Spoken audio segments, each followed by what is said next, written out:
Good evening, YouTube. Welcome back to the channel. This is IMAX Sports, another football video, and today I'm going over my Week 11 prediction or power rankings for the 2022 NFL season.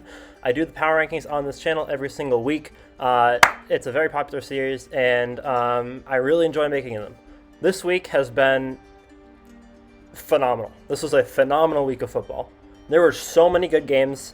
I'm glad that the Patriots had a bye so that I could take in all of it.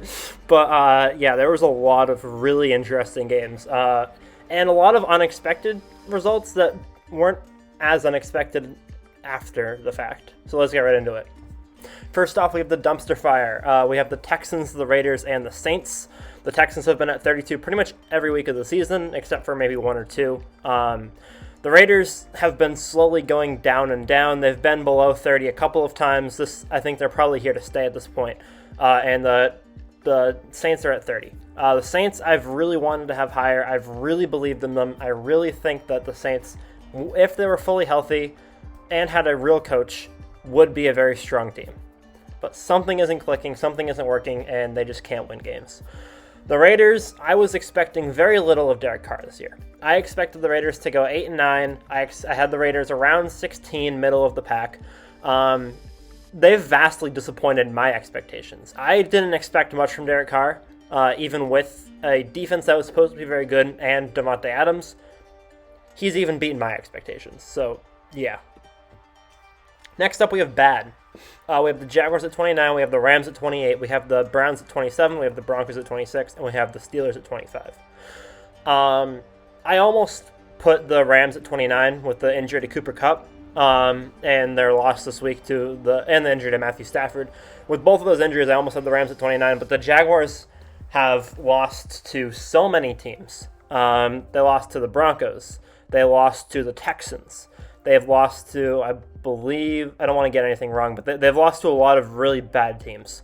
And they haven't had a lot of redeeming qualities in their play. They beat the Chargers, week 2? And then they haven't really played up to snuff since then. They have a positive point differential somehow, but they just can't win any games, and they look like one of the most inconsistent and poor teams in the league currently. The Browns are at 27, the Broncos are at 26, and the Steelers are at 25. The Steelers are at 25 solely because TJ Watt, they've won both games that TJ Watt has played in. I think that TJ Watt adds a second level to their defense that just is on a different level. And I think that although the Saints haven't been the best team in the league, their offense has been pretty consistent this year. Their offense has been pretty solid. And the Steelers defense just smothered them this week. They also beat the Bengals week 1 with TJ Watt. So I think that the Steelers defense with TJ Watt back is going to improve, and I think that because of that, their offense is slightly more competent than Denver's, and I have them slightly higher. Denver's the highest out of the Broncos, the Browns, the Rams, and the Jaguars because their defense is just elite. Their offense can't do anything, which is still shocking to me this far into the season. Russell Wilson actually had a pretty decent game this week, but they still put up less than 20 points, which I just don't understand. The Broncos are just shocking me every single week. But their defense is still a top defense, which makes no sense. The Browns are at 27 simply because I can't put them below the Rams, and they're not higher than the Broncos. I really don't know what to think about them. There's just nothing spectacular with their team, and they just continue to lose games in boring fashion. Next up, we have my fantasy running backs. We have the Falcons at 24, and we have the Panthers at 23. The Falcons a couple weeks ago were pretty high. The Falcons I had all the way up to, I think, 16 or 17. But the last couple of weeks have not been great for them. And they did beat the Panthers in their first matchup, but they only beat them because DJ Moore threw his helmet into the stands and they missed the extra point, the 45-yard extra point, because they had a backup kicker in, I believe. The Panthers have beaten the Falcons, in my opinion. They've beaten them in 2 different games. That extra point they should have been able to get. And then this week they were able to generally dominate the Falcons. But I think that both of these teams have a lot of potential. I think that both of their quarterbacks are extremely inconsistent. I think that both of them have very strong running backs, although I don't know why Cordell Patterson wasn't used more this week. and both of them have wildly inconsistent defenses. 22, we have Green Bay. I had Green Bay at 30 last week. I was deciding between putting them at 22 and putting them at 25. With the win over Dallas, I think that putting them any lower than 22 is a little bit of a disgrace because it was a home game. And Lambeau is a tough place to play in, especially if you're a team like Dallas that's in the South. But and Lambeau Field is a very tough place to play in, and Aaron Rodgers plays very well at home. But they still beat one of the best teams in the league. And I think that could be a turning point for their season. I'm not saying it definitely is, but I think that there's a potential for it to be. The thing that we need to keep in mind is they did lose 5 games in a row, and they weren't the strongest teams in the league. In fact, most of them were pretty bad. Most of them were below 17 in my power rankings. So, again, they did win a very good game, but do you know who else won a very good game? The Colts beat Kansas City. There's a lot of teams that win upsets. And although I want to put the Packers higher after this week's win, and I think that Aaron Rodgers has the potential to play extremely well like he did this week, it's very hard to do that until they win another game. If they beat the Titans next week, then we're talking. Next, we have on the rise. All of these teams I think are potentially worse than the Packers, but they're all on the rise. And because of that, it's hard for me to put any of them lower than them because all of these teams are improving.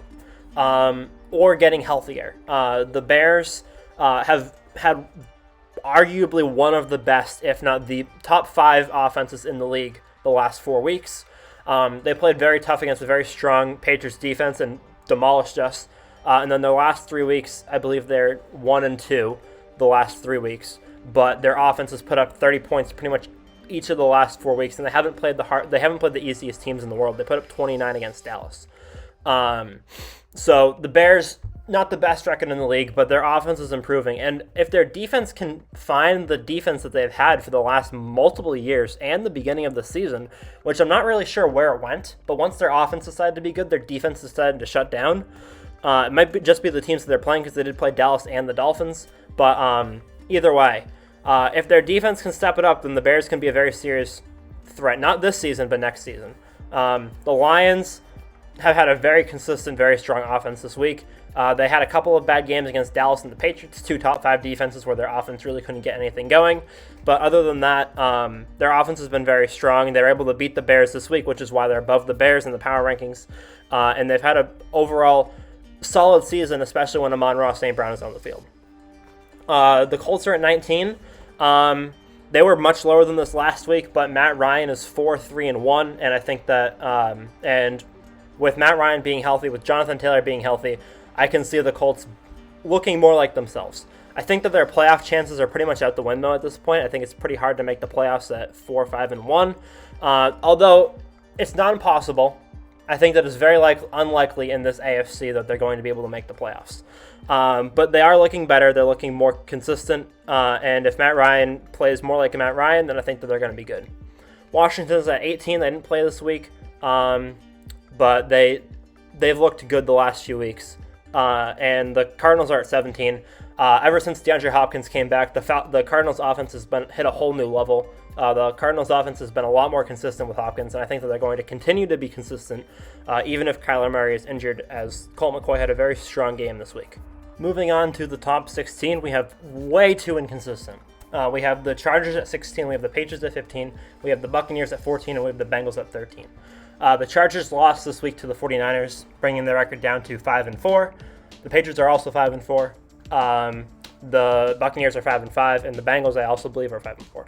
All of these teams are around 500 or slightly better than 500, and they've all had as bipolar of seasons as you possibly can. They'll win by 20, and then they'll lose a game that they should never lose in the history of football.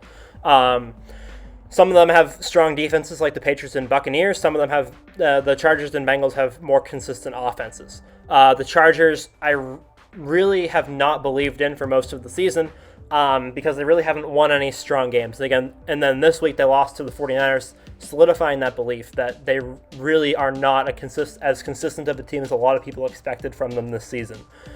Justin Herbert has had issues with winning games, even though his offense has played very well. And he's played extremely well as a quarterback. But week after week, it just seems like there should be some games that they should be winning, and they're just not. Patriots are at 15. They didn't play this week. They're on bye. They've had some strong victories, especially the game against the Jets. But they've also had some pretty bad losses. They lost to the Packers. Although Mac Jones was out, Bailey Zappi was the quarterback in his very first NFL start in Green Bay. Patriots probably could have won that game with how the Packers have been playing. And then they also very well should have beaten the Bears. The Bears' offense has looked very strong the past few weeks, but we have a lot of chances in that game. The Buccaneers looked really inconsistent, and then the last 2 weeks they've kind of looked more like themselves, especially this week beating a playoff team in the Seattle Seahawks.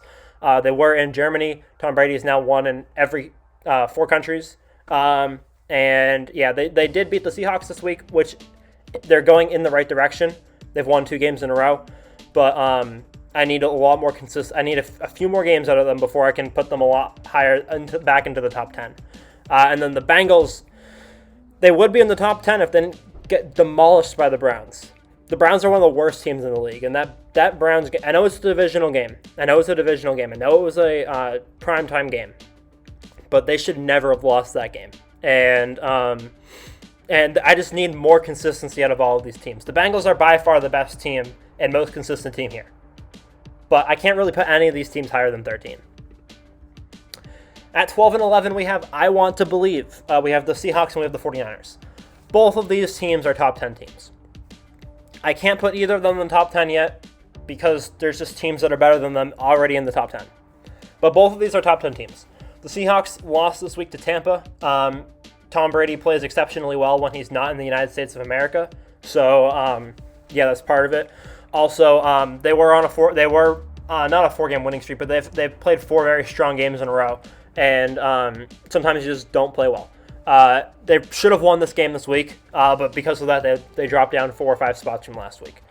The 49ers, a lot of people have them at 6 or 7. They did win this week against the Chargers, and Christian McCaffrey's looked very strong on their team, and their team has looked good. But they're 5-4, and I just can't get over their 2-score loss to the Falcons, their loss to the Bears, and their loss to the Broncos. I mean, the Broncos, I know that they haven't been. I know that week 1 they had Trey Lance. He didn't play great against the Bears. The Broncos lost, inexcusable. Falcons losing by 2 scores to the Falcons. I know that some of these games were a long time ago, but I need to see a little more consistency out of the 49ers. They did lose to Kansas City, and their wins haven't been extremely impressive until this week. This week was their first impressive win, in my opinion. And if they can get another impressive win, another strong game, then they'll be back in the top 10. But I need to see one more game out of them. I really want to believe in the 49ers. Next, we have the serious contenders. We have the Titans at 10, we have the Ravens at 9, we have the Giants at 8, and we have the Jets at 7. The Titans did get a win this week over the Denver Broncos, and the Titans' defense is looking better and better every week. The Broncos' offense obviously is nothing to be proud about, but they did hold them to 10 points, which is a very solid performance. Derrick Henry didn't have a great game, and they were able to win in spite of that. They also almost beat Kansas City last week with Malik Willis at quarterback and Derrick Henry having a very solid game. I was debating between having them and the Ravens at 10 and 9. The Giants have beaten both of them, so I think that it's pretty fair to have the Giants at 8 and having the Ravens and Titans at 9. But the Ravens have a better record, and they've been slightly more consistent. Giants are at 8. They did lose to Seattle a couple weeks ago. They won again this week. They're getting back on track. They look like a very strong team still. And then the Jets are at 7. They're on bye week this week. But they actually did move up 1 or 2 spots because I did reevaluate their schedule. I reevaluated their team. I moved them up a little bit. I believe I moved them above the Giants, and also the Seahawks moved down. Next, we have the NFL's elite. We have the Cowboys at 6. We have the Bills at 5. We have the Dolphins at 4. We have the Chiefs at 3. We have the Vikings at 2. And we have the Eagles at 1. 4 of these fan bases have very opinionated fan bases. 4 of these teams have very opinionated fan bases. All of these teams, I believe, have an argument for the number 1 spot on this list. That being said, based off of how the games have gone down, based off of the wins that the teams have gotten, the teams that they have played, and how the season has gone down, this is my ranking for the current teams in the top 6. The Cowboys currently have the worst record here, tied with Buffalo at 6-3. The Dolphins are 7-3, and then the Vikings, Chiefs, and Eagles all have 0, 1, or 2 losses. Eagles are undefeated. If they lose tomorrow night, they'll probably still be number 1 because they did have a very convincing victory over the Vikings a couple weeks ago, and it's a divisional game in Washington, which can be an upset. So Eagles will probably continue to be number 1 even if they lose tomorrow night. Vikings are number 2. They beat Buffalo this week in Buffalo in an insane overtime victory. I think that I was holding them back for a lot of the season. I put them up into the top 5 very quickly in the year because they very quickly proved that they were a very strong team. I was doubtful of putting them higher than number 4 or 5 for a very long time because they hadn't had any wins over strong teams. The only game they played out against a strong team was the Eagles game, and they lost convincingly. This week looked like it was going to be a very similar situation, losing convincingly. They came back, they won. They were stopped a couple times at the goal line, but they were able to diminish the Bills' offense with defense of their own. And one of the issues I've had with the Vikings is their defense this season. And their defense is what won them the game this week. It wasn't their offense, it was their defense. So Vikings are number 2. Kansas City's number 3. Well, the offense also won it too, but the defense was the solidifying force. Kansas City at number 3. They beat the Jaguars this week. Whoop-de-doo. The Dolphins are at number 4. Yes, the Dolphins are number 4. Tua is 7-0. I don't count the Bengals game because he didn't play the full game. So you can't really consider that a full game. He also had a concussion during the entirety of the game. He has some of the most efficient passing stats in league history this season. The Dolphins' offense is reaching levels of efficiency that are similar to Mahomes in 2018. And their offense just looks unstoppable. I believe Tua has had an 135 passer rating each of the last 3 weeks. And his season pass rating is over 120 now. He's had an insane season. And I think if the Dolphins' defense can improve them, they will become number 3, 2, or 1 soon. But their defense is holding them back. Speaking of defenses, the Bills and the Cowboys' defenses are 2 of the most touted defenses in the league, and they both completely got beaten this week. They just got beaten in pretty much every aspect. The Bills had some strong goal line stance against the Vikings, but both of these defenses let up 30 points, which is something that neither of them ever do. So it was a bit of a shock. The Cowboys and the Bills both have very strong offenses and very strong defenses, but they do have the worst records here. The Bills have lost 2 divisional games and now a game to the Vikings. They're not playing well against strong teams, and the Cowboys lost to a Packers team that's lost 5 games in a row to mid or bad teams. Again, it was in Lambeau, but that's a game that Dallas can't lose if they're trying to if they want an argument for the best team in the league. So this is my top 6 right now. I really have no idea. I really think that Miami is arguably number 1, but with Tua's injury, it's kind of hard to make that argument because they are 7-3. But I do think that there's an argument there if the defense can improve. So those are my rankings for Week 11 of the 2022 NFL season. Let me know what you guys think in the comments below. I love hearing all of your comments, and I'll see you guys all in the next one. Peace.